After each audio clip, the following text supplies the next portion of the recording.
My wife texted, "I want a divorce. All communication through my lawyer." I replied, "Understood." Then I canceled her credit cards, cut all financial support. 72 hours later, her lawyer was frantically calling me. Original post. I, 42M, am still processing, but mostly just operating on autopilot. Feels weirdly calm. 3 days ago, Tuesday afternoon, deep in work spreadsheets, my phone buzzed. My wife, Olivia, 39F. The text was short, brutal. Olivia. "Ethan, I want a divorce. Please direct all future communication through my lawyer, Mr. Peterson. His contact details will follow." 15 years of marriage, ended via text. No warning. We'd had dinner the night before, talked weekend plans. Normal. Nothing suggested this. I stared at it for maybe 5 minutes. Shock, hurt, anger. Yeah, all there, simmering below. But surface level? Cold clarity. She set the terms. Lawyers only. Okay. My reply. Understood. Then, practicality took over. Legal channels meant informal marriage arrangements were instantly void. We always kept our main finances separate for day-to-day stuff. Learned that lesson from my parents' messy split.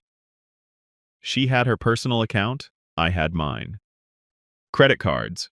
Olivia had supplementary cards on my accounts.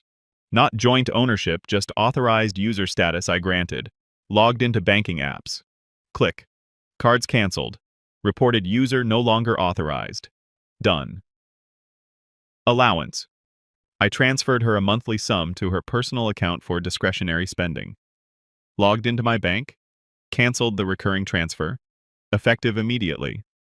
Shared subscriptions, Netflix, Prime, etc., under my name. Logged out all other devices. Changed passwords. She wants streaming, she buys it. Car. The car she drives is leased in my name, my insurance. Didn't cancel insurance immediately, too risky for everyone on the road, but noted to discuss the lease transfer with my lawyer ASAP. Gas card tied to a canceled credit card? Useless now. Took maybe 30 minutes. Not revenge, just accepting the new reality she dictated. She drew the line. Lawyers only. Fine. Lawyers work on formal agreements, not assumptions based on a marriage she just ended. Her lawyer's details arrived via email an hour later.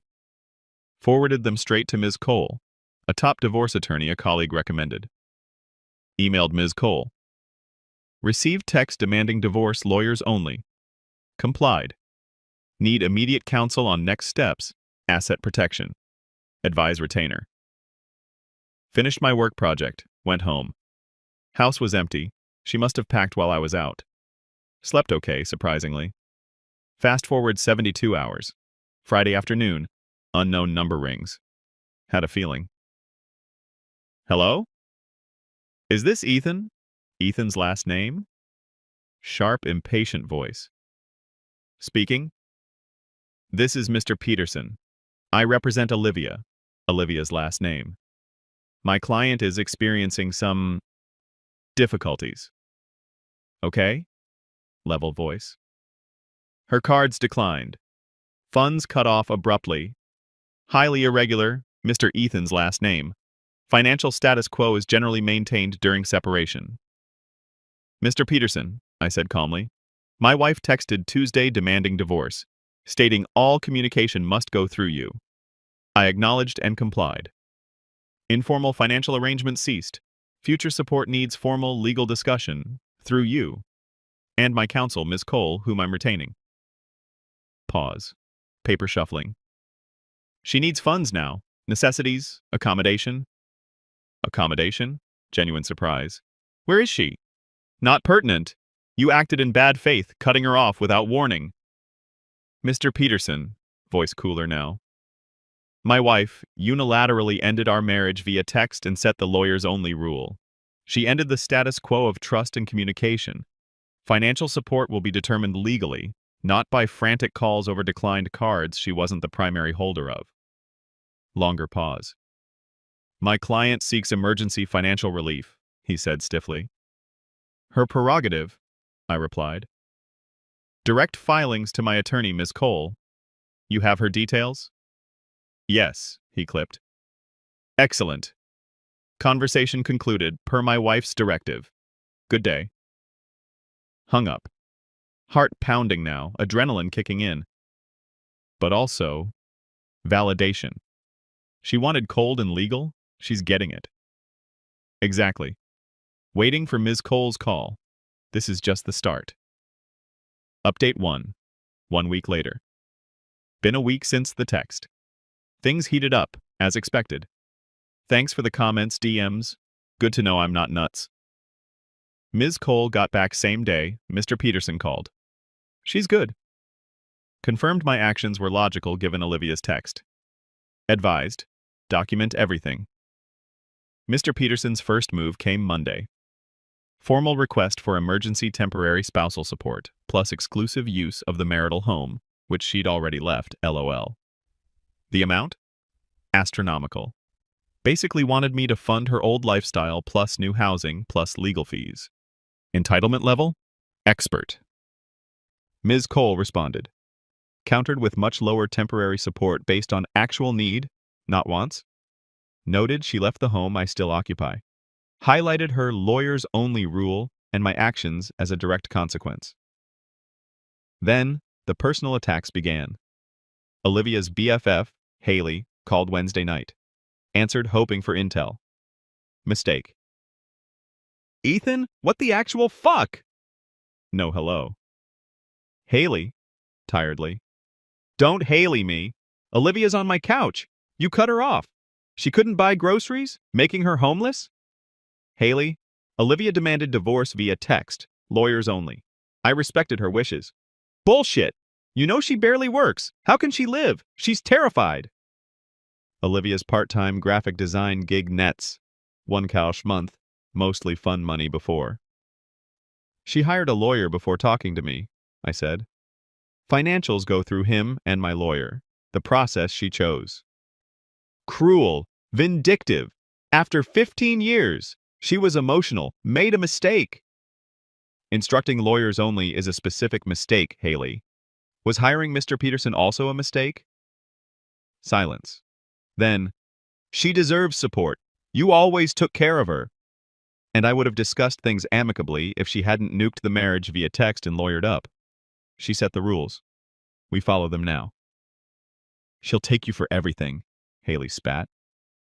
She can try, I said calmly. Filed legally? My attorney handles it. Not discussing this further. Goodbye. Click. So, I'm the bad guy for following instructions. The narrative she's spinning is pure victimhood. Also got a bank alert yesterday. An attempted withdrawal from an old savings account.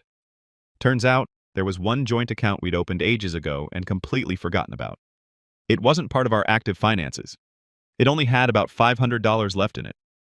Olivia apparently found the debit card and tried to drain it. Bank flagged the sudden activity on the dormant account. Went straight there, explained the pending divorce, froze the account pending legal agreement. Not about the money. It's the attempt while her lawyer screams bad faith at me. Ms. Cole says this actually helps us. Shows Olivia isn't just passively waiting, but actively trying back channels outside the process she demanded. Waiting for the emergency support hearing court date. Olivia still couch surfing at Haley's. Mr. Peterson must be realizing his client expected a blank check, not reality. Feeling less shock, more grim determination. This is gonna suck. Update 2, 3 weeks later. Okay, it got dirtier. Shocking, I know. Had the emergency support hearing last week. Olivia was there, looking stressed, avoiding my gaze. Mr. Peterson argued she was destitute, victimized by my malicious actions. Ms. Cole calmly presented the text. Olivia initiated lawyers only. Bank statements. Showed I canceled supplementary cards allowance tied to my accounts after the text. Proof. I still paid mortgage, utilities, lease, insurance, major fixed costs. Evidence. Her attempt to drain the dormant forgotten joint account after demanding lawyers. Her income. Showed her part-time earnings proved she wasn't destitute, just missing discretionary funds. Judge wasn't buying Mr. Peterson's drama. Asked Olivia why no prior discussion. She mumbled, intimidated. LOL, I'm not. Judge seemed skeptical. Result?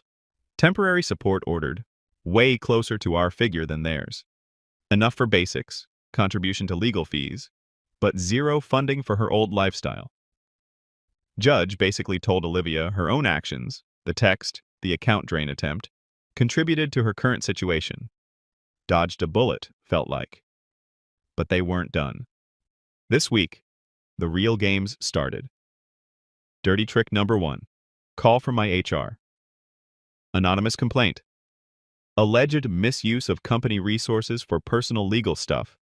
False, used personal devices/email only. And erratic behavior, suggesting instability. Thankfully, my boss knows me. Complaint was vague. HR checked logs, nothing. Quick chat with me, calmly explained basics, dismissed it. Clear attempt to mess with my job, low. Ms. Cole noted it, tough to prove anonymous source but adds to pattern. Dirty trick number 2. Olivia's mother called. Tears, accusations. How could you? She's struggling. Judge unfair. Give her more money. Think of the years she gave you. Same response. Olivia chose this path. Lawyers handle financials as she requested. Can't discuss.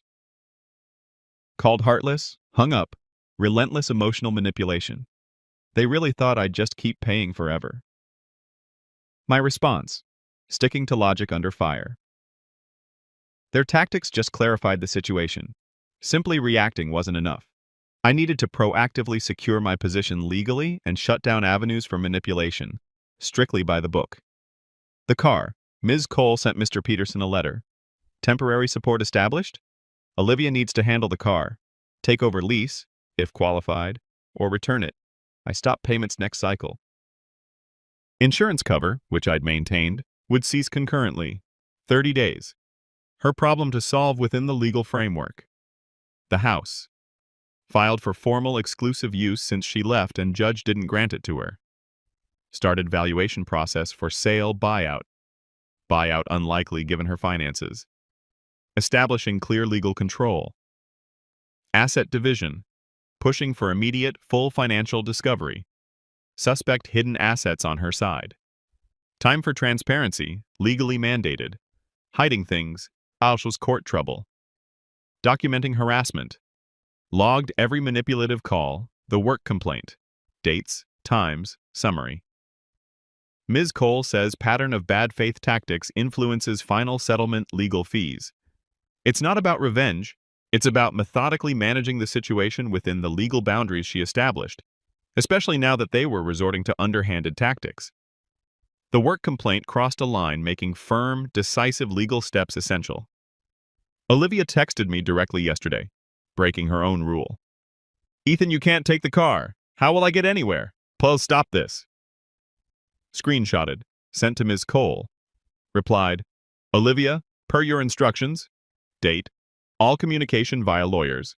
Contact Mr. Peterson. Silence. Final update, 6 months later. About 7 months since the text. Divorce finalized last month. Feels like ages ago. Time for the final update. The last 6 months were legal trench warfare. Mr. Peterson delayed. Olivia played victim, rejected reasonable offers. The car. Major fight. She couldn't qualify for lease takeover, refused to return it. Mr. Peterson argued necessity. Ms. Cole countered, temp support covers basic transport. Deadline passed. Informed leasing company I wasn't paying. She wasn't authorized driver. Car repossessed from outside Haley's place. Cue frantic calls from Haley, Olivia's mom. Ignored. Forwarded to Ms. Cole. Olivia furious, but legally cornered by the consequences of inaction. The house. Got exclusive use order. Sold it relatively fast. Equity held in escrow pending division. Olivia fought for more, claiming economic disadvantage. Financial discovery, the kicker. Pushed hard. Olivia had to disclose. Turns out she had a separate savings account, parents' contributions over years, and some inherited stocks she forgot.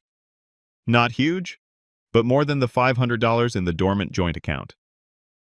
Mr. Peterson argued, separate property. Ms. Cole proved commingling and marital funds, enabling her to keep them untouched. Anonymous complaint. No direct proof, but judge noted the timing, nature, and final proceedings. Didn't win damages, but added to the bad faith picture. Final settlement. Settled just before a contested trial.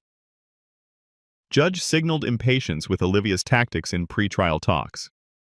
Facing worse outcome, plus potentially paying my fees, Olivia agreed. Assets. House equity nearly 50-50. Slight edge to me due to her hidden assets factored in. Stocks divided as marital property. She kept her small personal savings. Spousal support. Time limited, 2 years. Rehabilitative alimony, significantly less than demanded. Enough to help her transition, not fund old lifestyle. Contingent on efforts to become self-supporting. Legal fees, each paid their own. A win, avoided fighting for her to pay mine. Aftermath. Olivia's in a small apartment, working more, complaining about money, heard indirectly. Haley distanced herself after Olivia became a burden. Parents likely still helping. Remorse? Apology? Zero. Still seems baffled I didn't just fund her life post-detonation. The entitlement runs deep. She genuinely felt owed her lifestyle regardless. Me? Rough 7 months. Expensive. Stressful. But I'm good. Better, actually. Peace from closing that chapter is huge. Kept my job, integrity, fair asset share. Learned I handle crises strategically. Hitting the gym, seeing friends Olivia disliked, enjoying my quiet house. No Hollywood revenge, just steady, grinding consequences of her choices meeting logical, legal resistance. She wanted formal and legal? Got it, with all the cold financial reality. That's satisfaction enough. Thanks for the space to vent. Helped immensely. Time to move forward.